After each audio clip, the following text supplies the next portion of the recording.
So here I am doing my entire book collection. This will take a little bit longer because I have so many.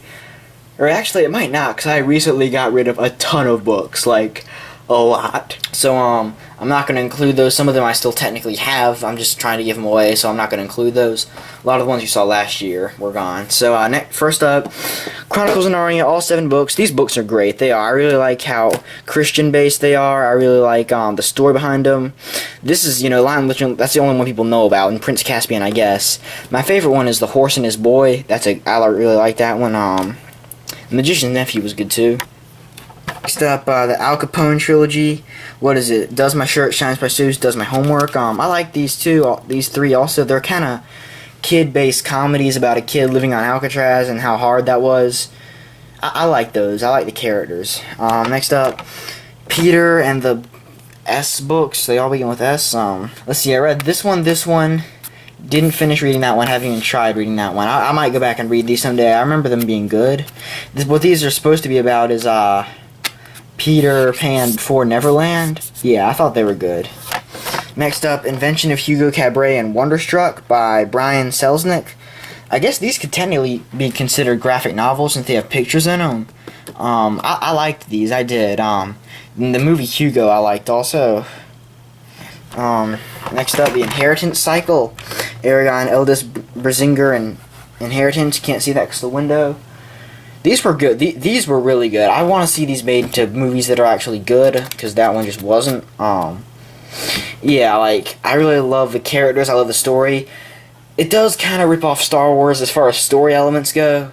People say it rips off Lord of the Rings as far as the universe goes, but I'm like, okay, well then in that case, a lot of things rip off Lord of the Rings. I mean, a lot of things have dwarves and elves, and those weren't Tolkien creations.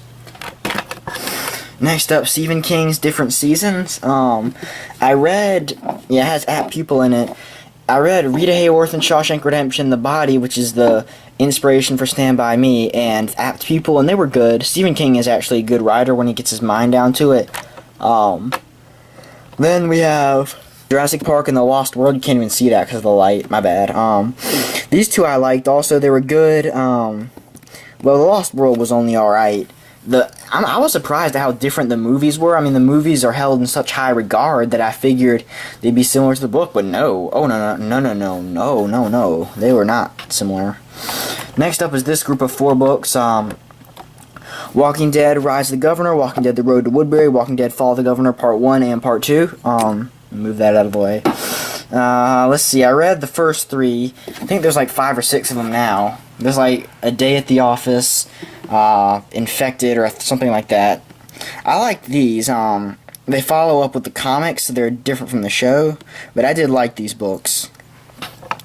Pendragon, that's a random book that I got for my birthday one year. I haven't even read that. I might go back and read it one day, probably. It's just I have so many. Next up, Hunger Games. That was good. I've read all 3 books. Only have that one though. To Kill a Mockingbird, great book. Fantastic. Steelheart, haven't read. Then there's these 3. I had the first one. I'm pretty sure my cousins borrowed it. And by borrow, I mean never give back. That's not pills. That's not pills. It's airsoft pellets.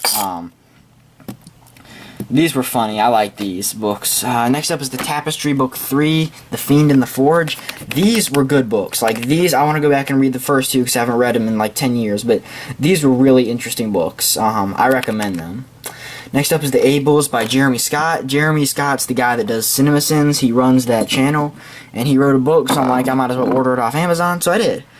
And I haven't read it yet because books, Next up, Joss Whedon, The Complete Collection, the TV series, movies, comic books, and more. That basically goes kind of in-depth into all the stuff he's ever written. It's like a collection of essays, I think, about stuff that he's written. And I found it a little boring, but it was still somewhat interesting. Alright, next up, Chasing Lincoln's Killer and Life of Pi. Chasing Lincoln's Killer, it's a biographical book about John Wilkes Booth, the guy who murdered Abraham Lincoln, and I thought that was cool. Yeah. Life of Pi was a really good book. I like its views, I like its commentary on faith, and just philosophical background in general. The Martian by Andy Weir, I saw that movie, have not read this book. I probably will, but I don't know. Vespers Rising, The 39 Clues. I read the first 10 of these books, haven't read the 11th. Then there's like the new series, like the Cahills versus Vespers or something. Yeah, haven't even bothered with those. The Hobbit, J.R.R. Tolkien, that's a great one. A classic. You know, everyone always talks about The Hobbit being one of the greatest books ever, and I guess, but I mean, really, it was kind of boring. Bilbo Baggins is a really bland character. The only thing we really know about him is that he doesn't like adventures. The movie I really like, though. Then I have Magic Flight, Physic Quest, and Siren. These are Angie Sage's Septimus Heat books. There's, I think, a sixth one called Dark Now. These were good. Interesting. Once again, that's based. I mean, these have like dwarves and elves, or at least I think they do. But they have magical creatures in them at least.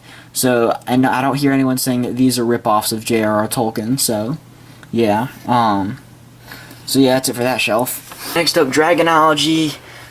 That's a fake information book just about dragons and stuff. I really like mythology and stuff, and so that was interesting to me. And this is one right here. It's called The 11th Hour. It's basically a children's book, but I hang on to it because there's lots of like puzzles and codes and stuff in there, and you have to figure out, you know, who exactly did it and stuff. It's like a murder mystery book, which I enjoyed. Then there's Dinosaur Dictionary. When I was a kid, I loved dinosaurs. Well, every kid did. I just was a little bit too obsessed with them, so I still am gonna hold on to that for some reason. Then there's these two books, both of them. This one's called Mythical Monsters. Then there's this one called, what, Mythical Creatures? No, Mythical Monsters again. I think one of these is like an updated version of the other, but I can't quite remember which is which. I like mythology and stuff, like I said, and I like monsters, and just, I like urban legends too, and conspiracy theories, so I was interested by that.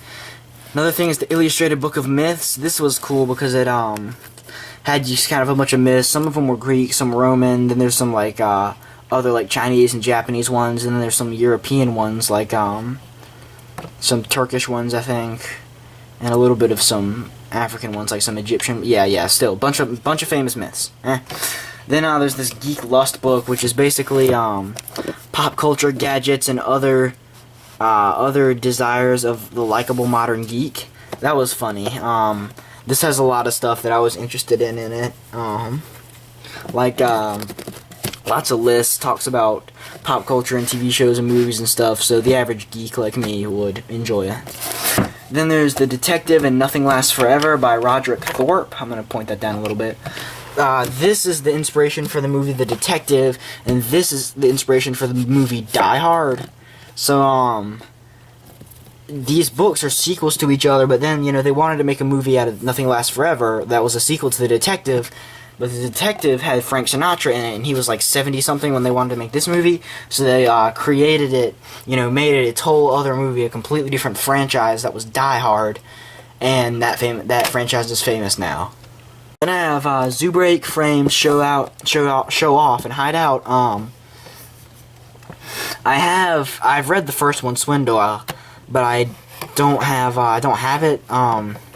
Those are funny books. I like those about the kids who have to like solve mysteries and always make plans and do stuff and things, and there might be a 7th one out by now, or 6th one. Yeah, 6th, I don't remember. So then I have these two Harry Potter spin-off books, Fantastic Beasts and Where to Find Them, and Quidditch Through the Ages. Those are good. No, wait, let's see. I read Quidditch Through the Ages. That was kind of interesting.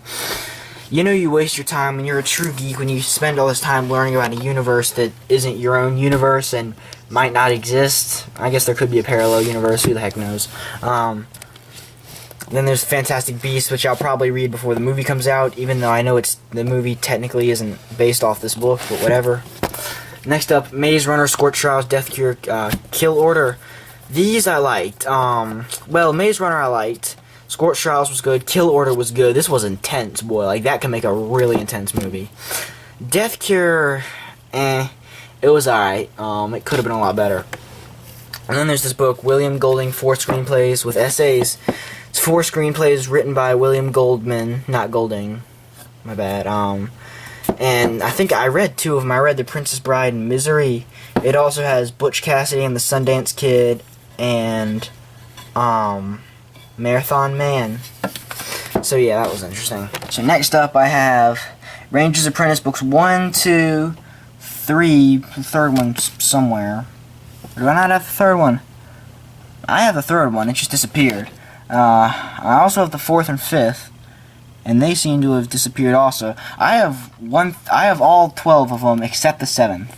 Let's see, there's 10, 9, 8. I might have lent the fourth and fifth to my cousin, and he didn't give it back. That's a good series. That's such a, teenage boys book. It's, I think, like, when the first two came out, I think the guy, John Flanagan, the author, wanted to make it kind of like a J.R.R. Tolkien universe thing with dwarves and elves. But then as they went on, they became just a regular medieval thing, and there wasn't any magic involved except for the first two books. And then I also have this one, The Tournament at Gorlan, or The Early Years, The Tournament at Gorlan. It's a prequel book. I think it's about Halt and Crowley. So, yeah. Moving on, Ender's Game, Speaker for the Dead, Xenocide, Children of the Mind. That's the Ender 4 book, and I also have Ender in Exile, which is the fifth one. This series will not stop going on. There's like 40 books now, I think, as far as spin-offs and prequels go. And I liked them. As far as the Ender-centered series go, I've only read Ender's Game, and I saw the movie and it was good, and yeah, it was alright. I have Ender's Shadow, Shadow of the Hegemon, Shadow Puppets, and Shadow of the Giant. I know there's a fifth one called, like, Shadow something. I don't know, something about being Shadow, and it's about Bean in space. This is the spin-off series about the character of Bean. Ender's Shadow was a really good book. Like, it had that Orson Scott Card style of philosophy, and got a little bit dull sometimes, but I did like it because I like the character. Next up, let me slide these over. This one wants to stick. Alright. Rumblefish. Okay, that fell. Tex. Taming the Star Runner. And that was then. This is now. These are the 4 S.E. Hinton books that exist in the same universe as The Outsiders and reference it several times. Like, one of the main characters from this book, like, appears as an adult in this. And, let's see, yeah, Ponyboy's in this. Like, the main character from The Outsiders is in this. And, yeah, I like these books. This one, this is one of those books that everyone's always like, oh, it's such a great one.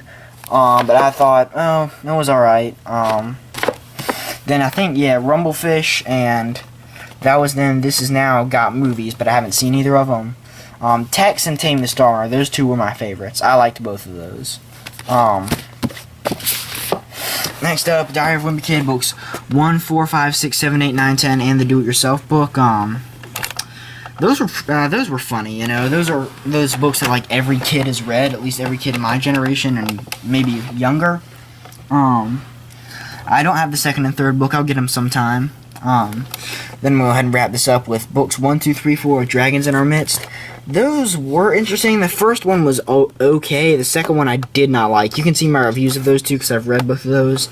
They were okay. They were just flat out okay. I like the Christian, background of them. So, yeah, that's pretty much it. I also have all 8 Harry Potter books, but they're downstairs, and I don't feel like walking down there. And I also have, Lord of the Rings and the Tolkien Companion.